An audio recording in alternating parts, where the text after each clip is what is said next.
welcome to the GenXGamers podcast. This is a special edition that we are starting, which is the Gen X Gaming News Update. And I am here, Kidikorius, with my awesome new co-host, Nightshade. Nightshade, welcome. All right, so fantastic to be here. How's everybody doing today? We got all kinds of fun stuff we're going to be covering.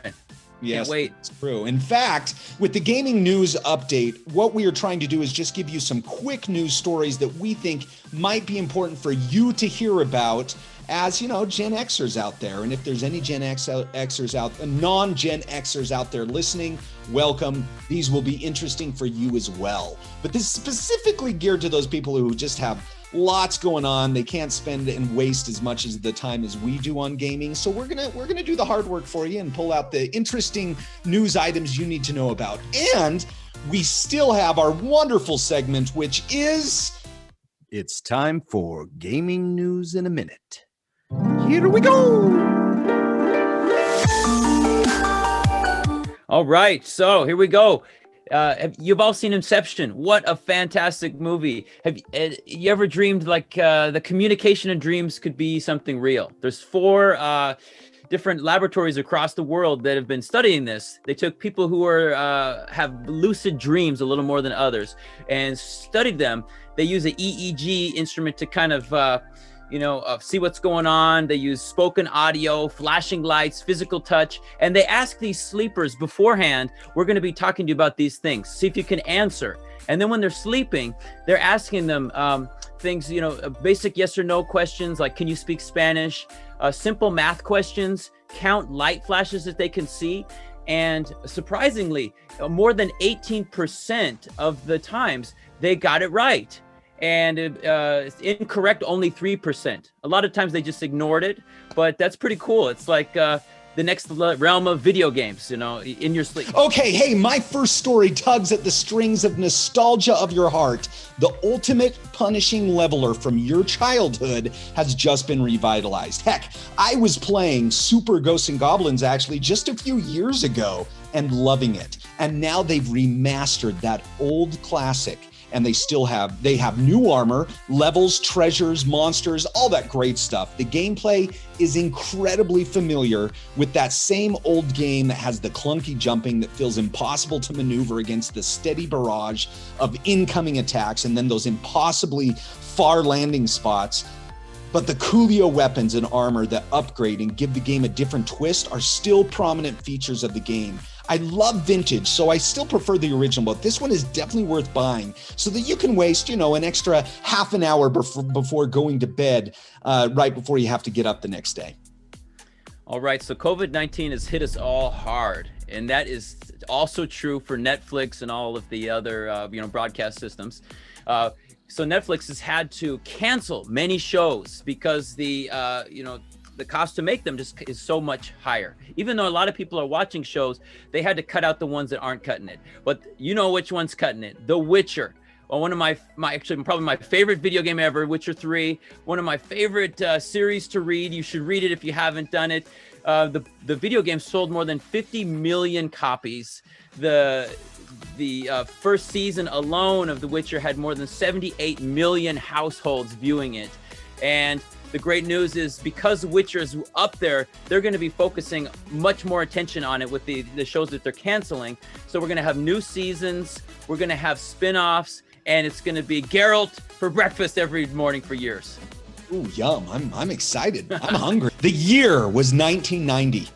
Only 4 years had passed since one of the all-time best horror movies had ever been released and frozen our minds with fear, while at the same time propelling one of the most bad mother flipping women into the spotlight as a rival to even John McClane.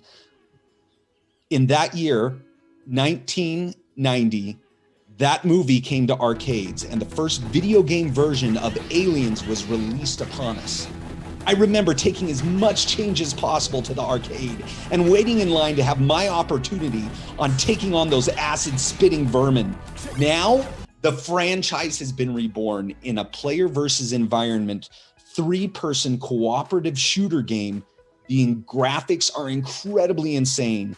I can't wait to play and die and then repeat that over and over again until I just keep saying, game over, man, game over. Fantastic. So another TV series, this time coming to Amazon.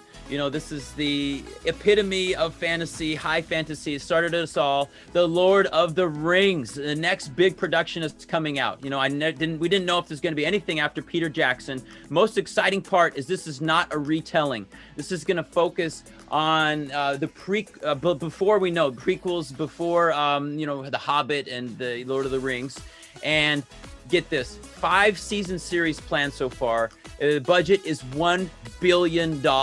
They paid $250 million just for the rights alone to make this. I just can't wait to get back to Middle Earth. What a place. Wow. $1 billion. Crazy.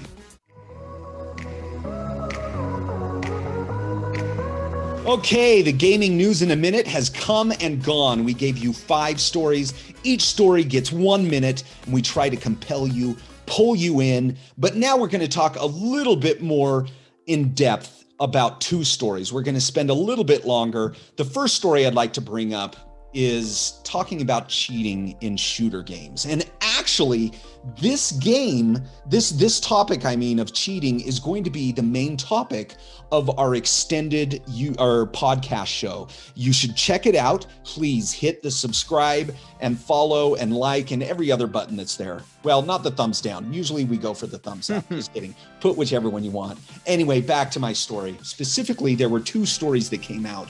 One of the stories talks about the fact that there are, in Call of Duty, they just banned another 60,000 people. That brings the total to 300,000 users banned for the Warzone edition of Call of Duty, which, man, that's a lot of accounts, Nightshade. What do you think of that? It's just huge. I mean, and hopefully in the next few days when we're playing, you'll be able to feel tangibly less cheaters, less amazing frustration about dying either right at the beginning or right at the key moment when you were supposed to win, except for a cheater coming out and destroying your day. Oh, I love your description, because that's exactly what happens to me in Apex. So Apex just recently found out that one of their champions of the Apex leagues was actually a cheater, and he got caught, and of course all that jazz and banned. But it's kind of an embarrassment in my opinion. Regardless, they just banned like 650 accounts, which, you know, in comparison, that's like nothing. But regardless, I'm glad that they're trying to ban accounts, because like you were describing, Nightshade, one of the most annoying things is that you have a good landing, maybe you even take out a team, but the bottom line is you spend like 5 to 7 minutes gearing up, finding the loot that you want, you feel good, you have the guns, you have your attachments, you're ready for a battle, and then you get into a battle where you know the other people are cheating and you're just mowed down. Nothing is more frustrating. Right, a major part of the game now, especially when you're with your team, it's like, okay, we got to get the high ground. Let's go here. This path is going to give us a good, shooting angle.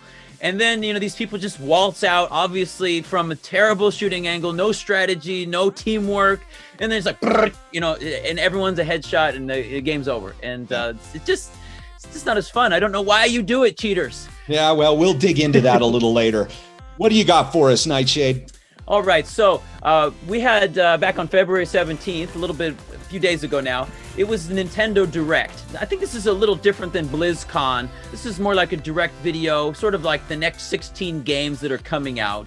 So I wouldn't compare it directly with BlizzCon, because it wasn't nearly as cool or as polished, I think, as BlizzCon. It was fun, and I'll go through some of the games I think that I was excited about. I was surprised how many of the games are remakes, or just being brought to the Switch, or brought into HD or something.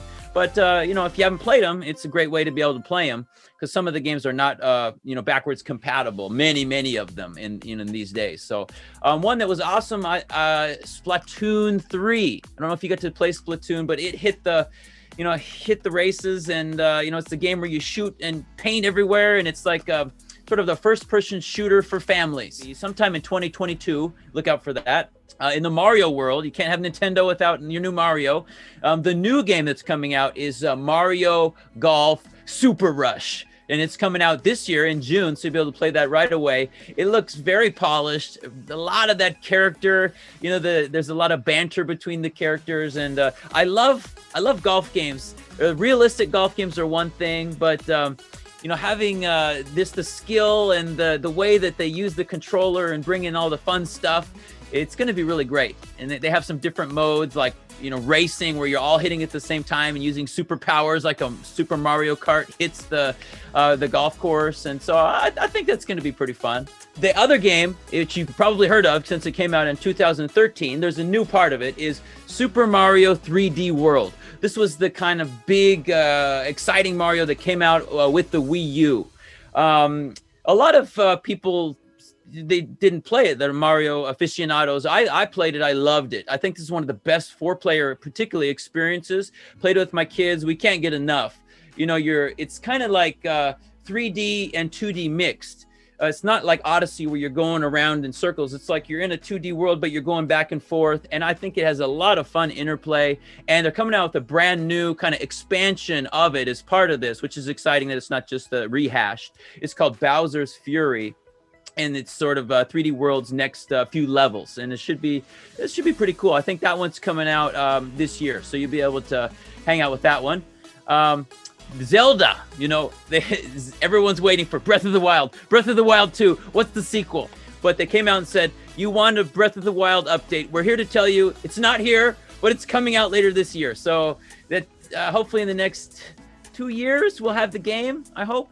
But they are announcing a remaster of Zelda Skyward Sword. Many Zelda fans didn't play this game. This was back on the Wii. This is the first one they brought in the motion controllers, where it's like, you know, you've got the nunchuck is the shield, or the other way around. And I actually played the whole game. I really loved it. I thought it was really fun, had a good story. And so it'll be cool to play it in HD if you haven't done it.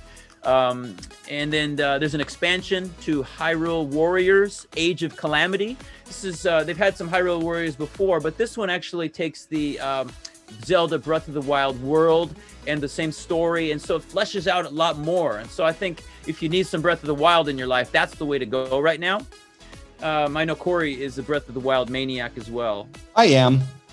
I don't need to play that though. I'll wait for the second one. Yeah. And another exciting one coming out that's brand new, Star Wars Hunters. This is going to be a free-to-play online shooter, probably family-friendly.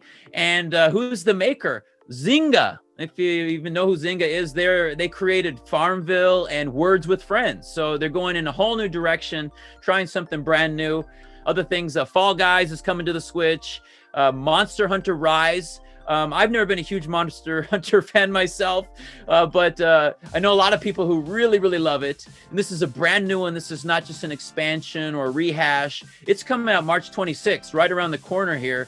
Some other games coming out. A lot of them are kind of a very retro feel. Project Triangle. It's kind of like an Octopath Traveler thing. There's a few other ones that are coming in that way.